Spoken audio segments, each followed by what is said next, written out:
नमस्कार दोस्तों, मैं हूं मनीष कुमार वर्मा। आप सभी का मनीष वर्मा बायोलॉजिकल क्लासेस में स्वागत है। आप लोगों को आज लूसेंट के इम्पॉर्टेंट बायोलॉजी के क्वेश्चन कराऊंगा। ये वीडियो काफ़ी बड़ा हो सकता है, इसलिए आप लोग बिना स्किप किए इस वीडियो को अंत तक देखें। आज का पहला प्रश्न है, बच्चे में लिंग का निर्धारण कौन करता है? इसका बिल्कुल सही जवाब है पिता का गुणसूत्र, क्योंकि पिता में XY गुणसूत्र होते हैं, इसलिए पिता लिंग का निर्धारण करने के लिए उत्तरदायी होता है। आज का दूसरा प्रश्न है, कौन सा हार्मोन हृदय की गति को उत्तेजित करता है? इसका सही जवाब है थायरॉक्सिन, क्योंकि थायरॉक्सिन हार्मोन थायराइड ग्रंथि से निकलता है, क्योंकि थायराइड ग्रंथि गले में पाई जाती है। आज का अगला प्रश्न है, आँख में प्रवेश करने वाले प्रकाश की मात्रा का नियंत्रण किस अंग द्वारा होता है? इसका सही जवाब है आइरिस। आइरिस मनुष्य के आँख के अंदर पाया जाता है। आज का अगला प्रश्न है, पुरुषों की नसबंदी को क्या कहते हैं? इसका सही जवाब है वैसेक्टॉमी। इस तकनीक में शुक्रवाहिनी को काट कर बांध दिया जाता है। आज का अगला प्रश्न है, पीनियल ग्रंथि कहाँ पर स्थित होती है? इसका सही जवाब है मस्तिष्क में। ये बहुत ही महत्वपूर्ण क्वेश्चन है। अगला प्रश्न है, कैंसर की बीमारी में प्रयोग होने वाले रेडियो आइसोटोप कौन सा है? इसका सही जवाब है कोबाल्ट 60। आज का अगला प्रश्न है, मनुष्य में गतियों का नियंत्रण किस अंग द्वारा होता है? इसका सही जवाब है सेरिब्रम के द्वारा। सेरिब्रम मस्तिष्क का सबसे बड़ा भाग होता है। अगला प्रश्न है, शरीर का तापक्रम किसके द्वारा नियंत्रित होता है? इसका सही जवाब है हाइपोथैलेमस। हाइपोथैलेमस मस्तिष्क का एक भाग होता है। अगला क्वेश्चन है, गुणसूत्र किससे मिलकर बने होते हैं? इसका सही जवाब है DNA व प्रोटीन के। गुणसूत्र की खोज स्टारबर्गर ने की थी। अगला प्रश्न है, इंसुलिन एक तरह का क्या है? इसका सही जवाब है प्रोटीन। इंसुलिन का उपयोग मधुमेह रोग में किया जाता है, जो अग्नाशय से प्राप्त होता है। अगला प्रश्न है, मनुष्य के फेफड़े के आवरण को क्या कहते हैं? इसका सही जवाब है प्लूरा। प्लूरा फेफड़े की सुरक्षा करता है। अगला क्वेश्चन है, गर्भ निरोधक गोलियों में कौन सा हार्मोन पाया जाता है? इसका सही जवाब है एस्ट्रोजन तथा प्रोजेस्टेरॉन।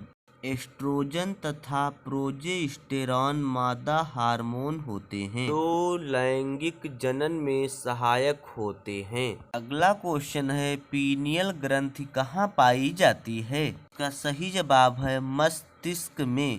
अगला प्रश्न है, मानव शरीर की सबसे छोटी ग्रंथि कौन सी है? इसका सही जवाब है पीयूष ग्रंथि, इसे मास्टर ग्रंथि भी कहते हैं। अगला प्रश्न है, मानव शरीर की सबसे बड़ी मिश्रित ग्रंथि कौन सी है? इसका सही जवाब है अग्न्याशय ग्रंथि। अग्न्याशय से ही इंसुलिन का निर्माण होता है। अगला प्रश्न है, मानव की त्वचा का निर्धारण किसके द्वारा होता है? इसका सही जवाब है मेलानिन। मेलानिन जितना अधिक होगा तो शरीर का रंग काला होगा, इसके कम होने पर शरीर का रंग गोरा होगा। इसका अगला प्रश्न है, दांतों का अध्ययन किसके अंतर्गत किया जाता है? इसका सही जवाब है ओडोंटोलॉजी। दांतों के ऊपर इनेमल की परत पाई जाती है, जिसके कारण ये चमकीले होते हैं। इसका अगला प्रश्न है, लाल रक्त कणिकाओं का निर्माण किसके द्वारा होता है? इसका सही जवाब है अस्थिमज्जा के द्वारा। अगला प्रश्न है, अस्थिमज्जा का निर्माण कहाँ से होता है? इसका सही जवाब है हड्डियों से। अगला प्रश्न है, आँखों के नेत्रदान में आँख का कौन सा भाग दान किया जाता है? इसका सही जवाब है कार्निया। कार्निया आँख के अंदर पाया जाने वाला भाग होता है। अगला प्रश्न है, किस जंतु में तंत्रिका तंत्र होता है पर मस्तिष्क नहीं? इसका सही जवाब है हाइड्रिला में।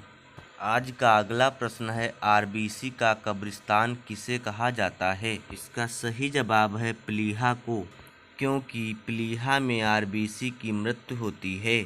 आज का अगला प्रश्न है, मनुष्य के शरीर की सबसे छोटी हड्डी कौन सी होती है?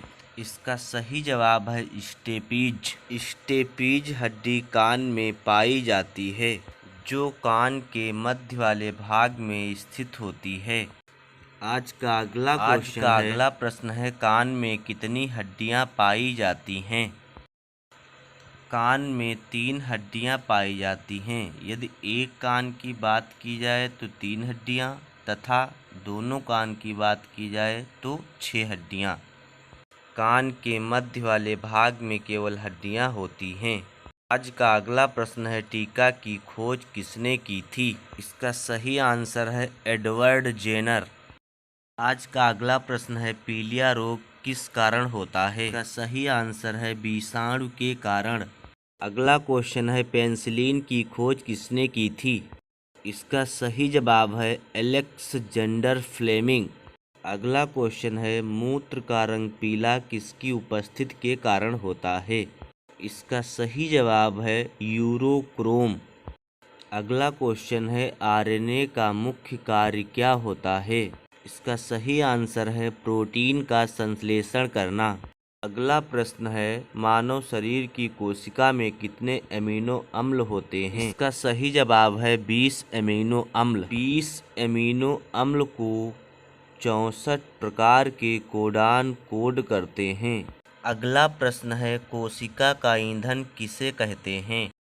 इसका सही जवाब है ग्लूकोज को। एक ग्लूकोज के अणु से 38 एटीपी अणुओं का निर्माण होता है, जो ऊर्जा के रूप में माइटोकॉन्ड्रिया में संचित हो जाती है। अगला प्रश्न है, माइटोकॉन्ड्रिया को ऊर्जा का क्या कहा जाता है? इसका सही जवाब है पावर हाउस, क्योंकि ऊर्जा माइटोकॉन्ड्रिया में संचित होती है। अगला प्रश्न है, आरबीसी का जीवन काल कितने दिन का होता है? इसका सही जवाब है 120 दिन। अगला प्रश्न है, कोशिका की मुद्रा किसे कहते हैं? इसका सही जवाब है एटीपी को। अगला प्रश्न है, एटीपी का पूरा नाम क्या होता है? इसका सही जवाब है एडिनोसिन ट्राईफॉस्फेट। अगला क्वेश्चन है, एडीपी का पूरा नाम क्या होता है? इसका सही जवाब है एडिनोसिन डाईफॉस्फेट। हृदय के अध्ययन को क्या कहा जाता है? इसका सही जवाब है कार्डियोलॉजी। अगला प्रश्न है, हृदय का भार कितना होता है? इसका सही जवाब 300 ग्राम। अगला क्वेश्चन है, स्त्री के हृदय का भार कितना होता है? इसका सही जवाब है 230 से 280 ग्राम। गुड बाय दोस्तों, अगले दिन मिलेंगे एक नए टॉपिक के साथ, जो होंगे दिल दहलाने वाले प्रश्न। जिन दोस्तों ने हमारा चैनल नहीं सब्सक्राइब किया है, प्लीज़ सब्सक्राइब कर लें।